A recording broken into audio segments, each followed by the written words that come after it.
الحمدللہ الحمدللہ رب العالمین والصلاة والسلام علی سید المرسلین اما بعد فاعوذ باللہ من الشیطان الرجیم بسم اللہ الرحمن الرحیم وما خلقت الجن والانس الا لیعبدون صدق اللہ العظیم وصدق رسولہ النبی الامین المبین الکریم ونحن علی ذلک لمن الشاہدین والشاکرین والحمد للہ رب العالمین۔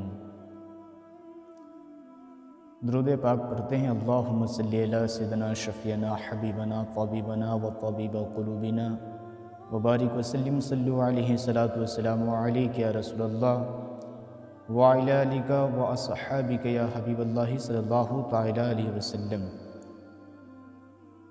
ہم سب کے امام سید سرکار اعلیٰ حضرت رحمۃ اللہ تعالی علیہ فرماتے ہیں، لطف ان کا عام ہو ہی جائے گا، لطف ان کا عام ہو ہی جائے گا، شاد ہر ناکام ہو ہی جائے گا، سائلو دامن سخی کا تھام لو، کچھ نہ کچھ انعام ہو ہی جائے گا۔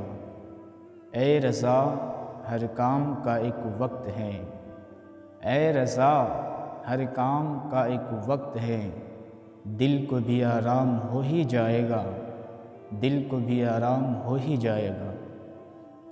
معزز سامعین کرام و حاضرین اہل سنت، جیسا کہ آپ حضرات کو اس بیان کا موضوع معلوم ہے، ہم مسلمانوں کے سب سے پہلے خلیفہ یعنی کہ میری مراد حضرت سیدنا صدیق اکبر رضی اللہ تعالیٰ عنہ کی عظمت و برکت اور اس کے ایمان لانے کا واقعہ اور اس کے متعلق حدیث پاک آپ کو بیان کیا جائے گا۔ امید کرتا ہوں جتنے بھی حاضرین سامعین مجھے سن رہے ہیں، دیکھ رہے ہیں، سب بخیر و عافیت سے ہوں گے۔ اللہ تعالیٰ کی بارگاہ میں دعا ہے کہ مالک و مولا ہم سبوں کو دیکھنے والے، سننے والے اور بیان کرنے والے سبوں کی عزت و عبر و جان و مال کی حفاظت فرما، آمین۔ ایک مرتبہ درود پاک پڑھتے، اللہم صلی علی سیدنا شفیعنا حبیبنا طبیبنا بارک وسلم صلو علیہ صلاۃ والسلام علیک یا رسول اللہ وعلی آلک و اصحابک یا حبیب اللہ صلی اللہ تعالی علیہ وسلم۔ ابھی میں نے جو آیت کریمہ عظیمہ طیبہ طاہرہ کا تلاوت کرنے کا شرف حاصل کیا، اللہ تبارک و تعالی قرآن مجید فرقان حمید میں ارشاد فرماتا ہے، وما خلقت الجن والانس الا لیعبدون،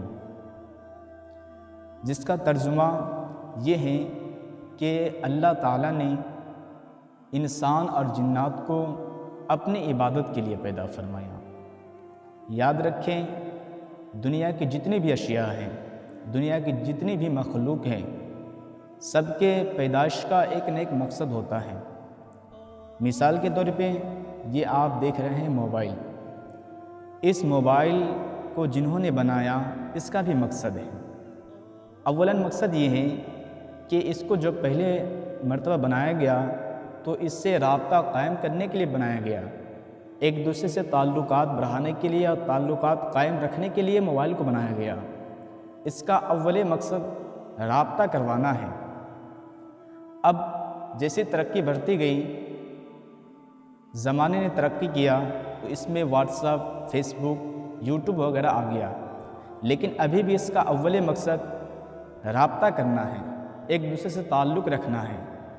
اگر آپ اس میں واٹس ایپ چلا رہے ہوں یا یوٹیوب دیکھ رہے ہوں، نعت و بیان سن رہے ہوں، یا جو بھی آپ دیگر امور اس موبائل کے ذریعے کر رہے ہوں، اور اس کے درمیان کوئی آپ کو اسلامی بھائی فون کر دیں، تو یہ موبائل جس کے اندر جان بھی نہیں، یہ بھی اپنا اول مقصد بھولا نہیں ہے۔ اس کو اس لیے بنایا گیا تاکہ اس سے رابطہ قائم ہو سکے۔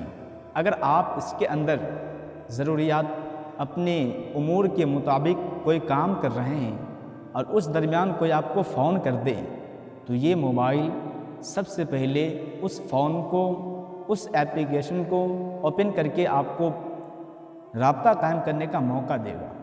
دیکھیں موبائل ہے، اس کے اندر جان بھی نہیں، لیکن اس نے اپنا اول مقصد رابطہ قائم رکھنا نہیں بھولا۔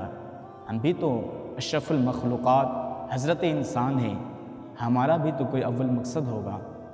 ہم اس دنیا میں آئے ہیں، ہمارا بھی کوئی پہلا مقصد ہوگا۔ کس لیے آئے ہیں؟ اللہ تعالیٰ نے ہمیں پیدا کیا، کس لیے پیدا کیا؟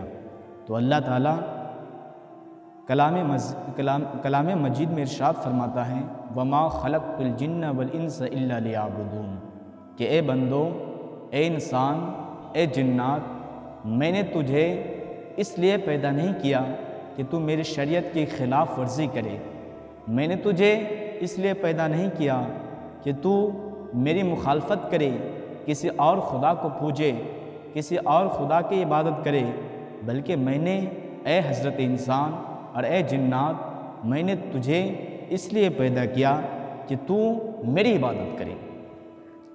حاضرین، اس میں ایک نقطہ سماعت کیجیے۔ ہم حضرت انسان کی ولادت کا مقصد اللہ تعالیٰ کی عبادت ہے، اول مقصد ہے۔ آپ نے موبائل کو دیکھا، اس کا اول مقصد ہے رابطہ قائم رکھنا۔ اگر آپ اس میں کتنی بھی ضروریات اپنے کام انجام دے رہے ہوں اور اس وقت کوئی فون کر دے آپ کو، تو پہلا فون کا آپشن دکھلاتا ہے۔ جب یہ موبائل ہو کر کے اپنا اول مقصد نہیں بھولا ہے، لیکن ہم دن میں مؤذن صاحب 5 مرتبہ حی علی الصلاۃ حی علی الفلاح کی صدا لگاتے ہیں، ہم اپنا پہلا ہی مقصد بھول گئے ہیں۔ ایسا اور اس طریقے سے نہیں ہونی چاہیے۔ اللہ نے ہمیں پیدا کیا، اللہ نے تمام اشیاء کو بنایا، اس کا ایک مقصد ہے۔ آپ دیکھیں، اللہ تعالیٰ نے درخت کو پیدا کیا، وہ اپنے کام میں لگے ہیں۔ اللہ تعالیٰ نے چاند کو بنایا، چاند اپنے کام میں لگے ہیں۔ سورج بنائے، زمین بنائی اور آسمان بنائے، سب اپنے اپنے کام میں لگے ہیں، لیکن ہم انسان، ہمیں جس کام کے لیے پیدا کیا ہم وہی بھول گئے ہیں۔ ایسا نہ کریں، بلکہ ہمیں چاہیے کہ ہم جس مقصد کے تحت اس دنیا میں آئے ہیں، اللہ تعالیٰ کی رضا حاصل کریں اور اللہ کے محبوب صلی اللہ تعالیٰ علیہ وسلم کی رضا حاصل کریں اور نیک کام کریں، شریعت کے مطابق زندگی گزاریں۔ انشاءاللہ عزوجل اس کے متعلق دوسرے بیان میں آپ ضرور سماعت کریں گے۔ فی الحال جو ہمارا موضوع ہے اس کی طرف چلتے ہیں۔ آئیے ایک مرتبہ درود پاک پڑھتے ہیں۔ اللہم صلی علی سیدنا شفیعنا حبیبنا طبیبنا بارک وسلم، صلو علیہ صلاۃ والسلام علیک یا رسول اللہ وعلی آلک وصحابک یا حبیب اللہ صلی اللہ تعالی علیہ وسلم۔ ایک حدیث پاک سماعت کیجیے۔ حدیث کا مفہوم کچھ یوں ہے کہ ایک مرتبہ حضرت مولا کائنات علی المرتضیٰ رضی اللہ تعالیٰ عنہ تشریف فرما تھے، ادھر سے صدیق اکبر رضی اللہ تعالیٰ عنہ تشریف لائیں۔ حضرت صدیق اکبر رضی اللہ تعالیٰ عنہ حضرت علی کو دیکھ کے مسکرا دیے۔ اب حضرت علی بھی بہت معظم ہستی، انہوں نے جب حضرت صدیق اکبر رضی اللہ تعالیٰ عنہ کو مسکراتے دیکھا تو عرض کیا، یار اے صدیق، اے خلیفۃ المسلمین، آپ مجھ کو دیکھ کے کیوں مسکرا رہے ہیں؟ آخر معاملہ کیا ہے؟ تو حضرت سیدنا صدیق اکبر رضی اللہ تعالیٰ عنہ نے فرمایا کہ حضور پرنور صلی اللہ تعالیٰ علیہ وسلم نے ارشاد فرمایا کہ اے لوگوں، جنت میں وہی جا سکتا ہے جس کو علی اجازت دے دے۔ جنت میں وہی جائے گا جس کو علی جنت کا ٹکٹ عطا فرما دے۔ تو حضرت صدیق اکبر رضی اللہ تعالیٰ عنہ جیسے اتنا فرمایا، اب حضرت علی مسکرا دیے۔ سبحان اللہ، یہ ایک دوسرے کا مسکرانا کیا بات ہے۔ اب حضرت علی مسکرا دیا، اب حضرت صدیق اکبر رضی اللہ تعالیٰ نے فرمایا، اے علی تم اب کیوں مسکرا رہے ہو؟ تو حضرت علی رضی اللہ تعالیٰ نے مسکراتے ہوئے جواب دیتے ہیں، شاید کہ آپ نے پوری حدیث نہیں سنی ہے۔ تو حضرت صدیق اکبر رضی اللہ تعالیٰ عنہ نے فرمایا، بتاؤ پوری حدیث کیا ہے؟ تو حضرت علی رضی اللہ تعالیٰ عنہ نے فرمایا کہ اے صدیق سنیے، نبی کریم صلی اللہ علیہ وسلم نے یہ تو فرمایا کہ جنت میں وہی جائے گا جس کو علی اجازت دے دے، لیکن آپ نے مکمل حدیث نہیں سنی۔ نبی نے یہ بھی فرمایا، اے علی، جنت کی اجازت اور جنت کا ٹکٹ اسے ہی دینا جو صدیق اکبر سے محبت کرتا ہو۔ سبحان اللہ، بات وہیں آ کر کے ختم ہو گئی۔ یعنی کہ صدیق اکبر کی محبت دنیا میں بھی کام آنے والی ہے اور جنت اور قیامت میں بھی کام آئے گی۔ ایک حدیث مجھے یاد آ رہا ہے جس کا مفہوم کچھ یوں ہے کہ قیامت دن حضرت سیدنا صدیق اکبر رضی اللہ تعالیٰ عنہ سے کہا جائے گا، اے صدیق جنت میں جائیے، آپ کا ٹھکانہ جنت میں نا۔ امام صاحب خطبہ پڑھتے ہیں، خصوصاً علی افضل البشر بعد الانبیاء بالتحقیق، کہ اگر کوئی نبی کے بعد، اگر کسی کا مرتبہ نبی کے بعد ہے انسانوں میں، تو حضرت سیدنا صدیق اکبر رضی اللہ تعالیٰ عنہ ہیں۔ تو حدیث میں عرض کر رہا تھا، حدیث کا مفہوم یہ ہے کہ قیامت کے دن حضرت صدیق اکبر رضی اللہ تعالیٰ عنہ سے کہا جائے گا، اے صدیق اکبر جنت میں جائیے۔ اب صدیق اکبر رضی اللہ تعالیٰ عنہ جنت میں نہیں جائیں گے۔ پھر فرمایا جائے گا، اے صدیق آپ جنت میں کیوں نہیں جاتے؟ اب دیکھیے ہم غلاموں کو صدیق اکبر رضی اللہ تعالیٰ عنہ قیامت کے دن وہ بھی نفسی نفسی کے عالم میں یاد فرما رہے ہیں۔ اب صدیق اکبر رضی اللہ تعالیٰ عنہ عرض کریں گے، اے مالک و مولا، میں جنت میں اس وقت تک نہیں جاؤں گا جب تک کہ میرے ماننے والے جو مجھے دنیا میں مانتے تھے، جو دنیا میں مجھ سے محبت کرتے تھے، وہ جنت میں نہ چلا جائیں۔ سبحان اللہ، کیسی محبت ہے!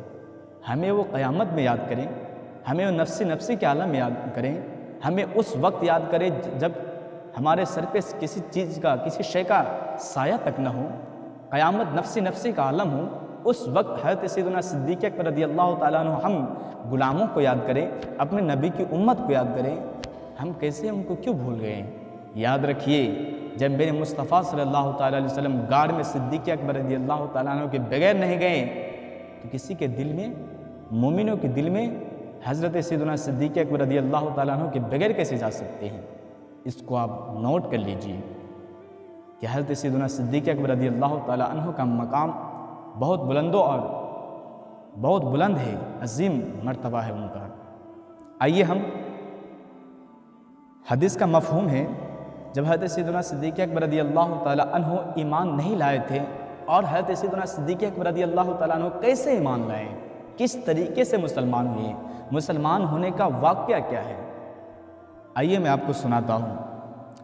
یاد رکھیے، حضرت سیدنا صدیق اکبر رضی اللہ تعالیٰ عنہ اسلام لانے سے پہلے اور اسلام لانے کے بعد بھی تاجر تھے، تجارت کرتے تھے۔ لوگ کہتے ہیں عالم ہو کر تجارت کریں گے، لوگ کیا کہیں گے؟ ابھی لوگ اسی فکر میں ڈوبے ہیں کہ ہم یہ کرتے ہیں، لوگ کیا کہیں گے؟ پیارے بھائی، لوگ کیا کہیں گے اس کو مت دیکھیے، میرے مصطفیٰ کیا فرماتے اس کو دیکھیے۔ تجارت کرنا اور اپنا معاملہ، اپنے گھر کو چلانا کیا بدعت ہے؟ ہرگز نہیں۔ اگر بدعت ہوتا تو صدیق اکبر کیسے تجارت کرتے، کیسے تاجر تھے؟ تو حضرت سیدنا صدیق اکبر رضی اللہ تعالیٰ عنہ اسلام لانے کے بعد بھی اس کا معاملہ تجارت کا تھا، تاجر تھے وہ۔ اب حضرت سیدنا صدیق اکبر رضی اللہ تعالیٰ عنہ تجارت کرتے تھے، اور ان کا معاملہ تھا کہ اپنا سامان لے کر کے ملک شام تشریف لے جاتے، اور وہاں جانے کے بعد خرید و فروخت کرتے، اور اس سامان کو بیچ کر کے جو قیمت موصول ہوتی، جو قیمت اسے ملتی، وہ اس قیمت کو لے کر کے اپنے گھر بار کو چلاتے تھے۔ ایک مرتبہ حضرت سیدنا صدیق اکبر رضی اللہ تعالیٰ عنہ قسمت کا ستارہ جگمگا اٹھا، یہی معاملہ تھا۔ اپنا سامان لے کر کے تجارت کی نیت سے گئے ملک شام، اب جانے کے بعد رات میں سو گئے، جیسے سنا تھا مقدر جگمگا گیا، اللہ کا کرم ہوا، نبی کا فضل ہوا۔ جیسے ہی سوئے خواب دیکھتے ہیں، اور وہ خواب جس کے دیکھنے کی وجہ سے اور اس کی تعبیر پوچھنے کی وجہ سے انہیں ایمان اور اپنے محبوب صلی اللہ علیہ وسلم کے دامن سے وابستہ ہو گئے۔ خواب کیا دیکھتے ہیں؟ خواب یہ دیکھتے ہیں کہ آسمان میں جو تارے اور سورج ہے، جو چاند ہے، وہ حضرت سیدنا صدیق اکبر رضی اللہ تعالیٰ عنہ کے گود میں آ پڑا ہے۔ سبحان اللہ، خواب ہو تو ایسی۔ اب حضرت سیدنا صدیق اکبر رضی اللہ تعالیٰ خواب میں دیکھ رہے ہیں کہ چاند اور سورج میری گود میں ہیں، اور میں اس کو اپنے چادر سے ڈھک لیا ہوں اور اپنے سینے سے لگا لیا ہوں۔ اس طریقے سے خواب وہ دیکھتے ہیں۔ خواب دیکھنے کے بعد صبح ہوئی، نیند سے جگ گئے، اب جگنے کے بعد حیران پریشان ہیں۔ وہیں ایک عیسائی راہب رہا کرتا تھا جو خوابوں کی تعبیر بتانے میں ماہر تھا۔ اب حضرت سیدنا صدیق اکبر رضی اللہ تعالیٰ عنہ کے دل میں یہی خیال آیا کہ میں بھی چلوں اور اس راہب کے پاس جا کر کے اپنا خواب بتاؤں اور اس کا جو تعبیر ہے، جس کا مطلب ہے، وہ سن لوں۔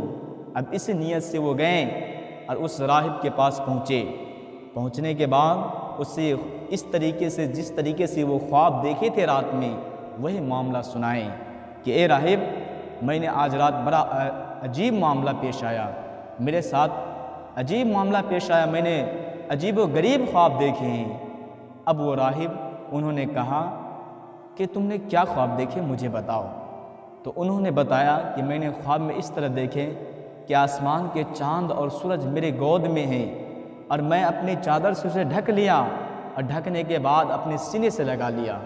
اب وہ راہب کہتے ہیں تم کون ہو؟ سوال، تم کون ہو؟ کہاں سے آئے ہو؟ کیا کرتے ہو؟ کس قبیلہ سے تعلق ہے تمہاری؟ اتنا سوال تھا۔ اب حضرت سیدنا صدیق اکبر رضی اللہ تعالی عنہ پریشان تو ہے ہی، اب جواب دیتے ہیں کہ میرا نام ابو بکر ہے، کیونکہ اس وقت صدیق کا لقب اسے نہیں ملا تھا۔ تو انہوں نے کہا کہ میرا نام ابو بکر ہے اور میں ایک تاجر ہوں، تجارت کر کے اپنا گھر چلاتا ہوں۔ میں تاجر ہوں، تجارت کرتا ہوں اور میرا گھر مکہ ہے۔ میں مکہ سے آ کر کے ملک شام میں تجارت کرتا ہوں اور جو روپیے ملتے ہیں گھر میں جا کر کے خرچ کرتا ہوں۔ اور میرا قبیلہ قریش، یعنی کہ میں قبیلہ قریش سے تعلق رکھنے والا ہوں۔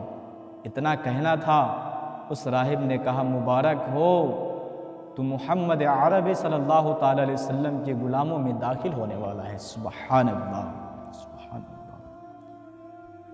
ایسا واقعہ سننے کو ملتا ہے، دل تڑپ اٹھتا ہے، آنکھیں رونے کو آ جاتا ہے۔ اس راہب نے کہا اے ابو بکر، تمہاری قسمت کا ستارہ جگمگا گیا ہے۔ وہ رسول ہاشمی صلی اللہ تعالی علیہ وسلم نے اپنے نبی ہونے کا، نبوت کا اعلان فرما دیا ہے اور تمہارے قبیلہ سے تعلق رکھنے والے ہیں۔ چونکہ میں اس نبی کے آنے کی خبر مجھے معلوم ہے، میں اسلام لے آیا ہوں، لیکن عیسائیوں کی خوف کی وجہ سے میں اپنے ایمان کا اظہار، اپنے اسلام مسلمان ہونے کا اظہار نہیں کرتا، لیکن تم جاؤ گے اور جاتے ہی اپنے نبی کے دامن سے وابستہ ہو جاؤ گے۔ اب حضرت سیدنا صدیق اکبر رضی اللہ تعالی عنہ کے دل میں عشق مصطفیٰ کا جام گھٹنے لگ گیا، عشق مصطفیٰ صلی اللہ علیہ وسلم میں تڑپنے لگ گئے، رغبت ہو گئی کہ پیارے مصطفیٰ صلی اللہ علیہ وسلم کی بارگاہ میں جائیں اور ان سے رابطہ قائم کرے، انہیں دیکھے، ان سے بات کرے، ان کا جو طریقہ ہے، طور و طریقہ ہے، ان کی طرف جائے، ان سے رابطہ کرے۔ اب انہوں نے اس دن اور اس ماہ کا تجارت چھوڑا اور سامان لے کے اس کے صبح ہو کر کے اپنے گھر لوٹا۔ جیسے مکہ معظمہ میں تشریف لائے تو نبی ہاشمی صلی اللہ تعالی علیہ وسلم کی خوشبو مبارک سے پورے مکہ معظمہ معطر ہے۔ اب حضرت سیدنا صدیق اکبر پیارے پیارے آقا صلی اللہ علیہ وسلم کی جستجو تلاش میں دوڑ پڑے اور جاتے جاتے دیکھتے ہیں کہ نبی ہیں۔